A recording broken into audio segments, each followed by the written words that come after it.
Well, to make more sense about what is going on with the markets and what we're likely to see later today, I'm here with Tanious. He's the Vice President of Market Strategist at JP Morgan Funds. And Joe, you and I were talking in the commercial break. I mean, what do you think? What do you think is happening here? Are we oversold or not?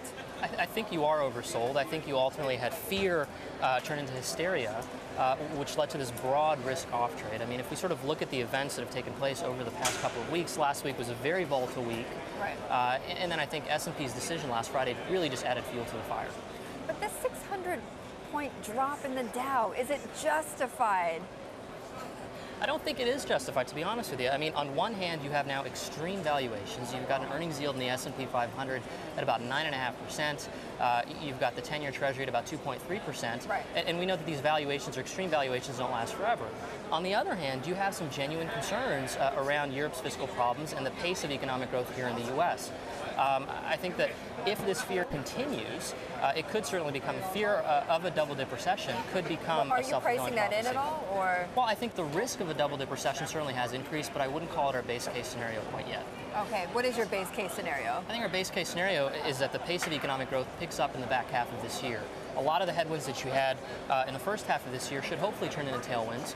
You've got a very weak dollar, which should help exports, and I think later on today we'll see from the Fed that they are likely to maintain their very accommodative monetary policies. And don't tell me, the second half driven by consumer spending? Well, I think we're hoping that consumer spending picks up, but a big part of it, again, comes back down to this fear and this confidence. And I think yesterday we just took a huge shot to confidence. Ultimately, we have to see confidence pick up. So you mentioned the Fed. Everybody's wondering, what are they going to say, right? Or what are they likely to say at 2:15? What do you think is going to actually perhaps restore some of that confidence and some of that calm? Well, I think there's very little the Fed can actually do at this point in time. That said, they're probably to reinforce their rhetoric, their fairly dovish rhetoric, in that they're not going to be raising rates anytime soon or tightening monetary policy anytime soon. Okay, but is there anything more than that, though? Out of the Fed, I don't think there is much you can get from the Fed. I think the big catalyst out there and what could get this economy moving is all that cash sitting on the sidelines, corporate cash. If you look at balance sheets today, they're as healthy as they've ever been. The S&P 500 has some $2.5 trillion sitting on the sidelines, and that is a lot of dry powder. The question is, how can you instill enough confidence in the system to get these companies to go out and deploy this cash, start hiring, and start investing in growth? Joe, on a day like today, after this huge plunge that we've seen in the markets, I mean, what are the calls what are they like coming into your office? I mean, what are your clients talking to you about? I think there's a great deal of nervous energy out there. Understandably, you know, when you have a day like the one you had yesterday, again, fear just turns into hysteria and panic. And fear of a double-dip recession can become a self-fulfilling prophecy. And so I think advisors and investment professionals are looking for direction. And our message is this. Well, where are you looking? Where are you looking for direction? That's a good question. Well, you know, we're constantly doing research on the economy and the markets, and we're having calls, you know, several times a day. And again, our base case scenario is that economic growth picks up in the second half of this year, but there is reason to be cautious. I think the play here is to be well balanced. You need to have a disciplined approach to investing, and oftentimes that means rebalancing, even when it seems counterintuitive. But the calls that are coming into you, though, I mean, what are they looking for? What are your clients? What is the direction that they're looking for? Are they basically saying, what? You seeing a recession, or what? What do I need to do with my money? What are they saying? They're looking for clarity. They're looking for some perspective. It's not necessarily about having a crystal ball and being able to say definitively this is what's going to happen in 6 months from now or in a year from now, but it's putting some perspective.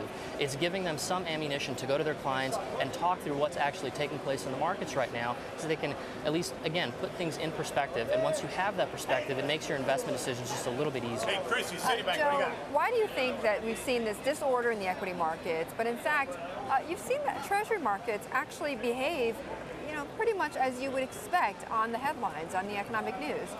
Why do you think that is? Well, I think once again, it's been proven yesterday that the 10-year Treasury is still the safe haven of choice. And what you're seeing in the equity markets, again, is ultimately driven by fear. And so when you have fear in the market, when confidence falls, what you end up seeing is multiple compression, which is what we have. I think the S&P 500 as of yesterday's close was trading at about 10.5 times earnings, which is below. I mean, if we do see a rebound today, what is that going to tell you? Well, I think if we do see some type of rebound today, that will tell us that yesterday's fear was a little bit overblown.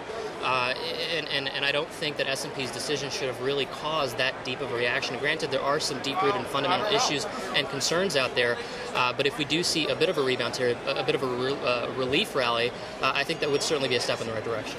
You know, the question is, what is relief? The Dow right now up about 80 points, 90 points. It is climbing, but we've got 600 plus points to make up from yesterday. Right. You look back at history, when you've had extreme selling, oftentimes 12 months later, you're talking about a market that may be higher. A month later, though, is a totally different story. Yeah. And that is the big challenge for any investor who's stepping into the market right now.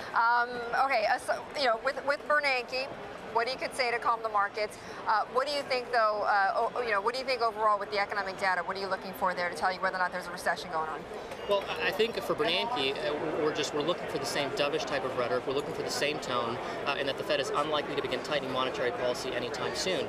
That said, I think what's actually going to lift confidence is investors to focus once again on the fundamentals. Look at corporate earnings. Look at the earnings season. We had another outstanding earnings season. Year-over-year growth. We're seeing top-line revenue growth, and I think that's what investors need to focus on. Once they can focus on those fundamentals, once this fear begins to dissipate, especially around what's going on in Europe and the pace of economic growth here in the U.S., I think the markets may in fact rally once again.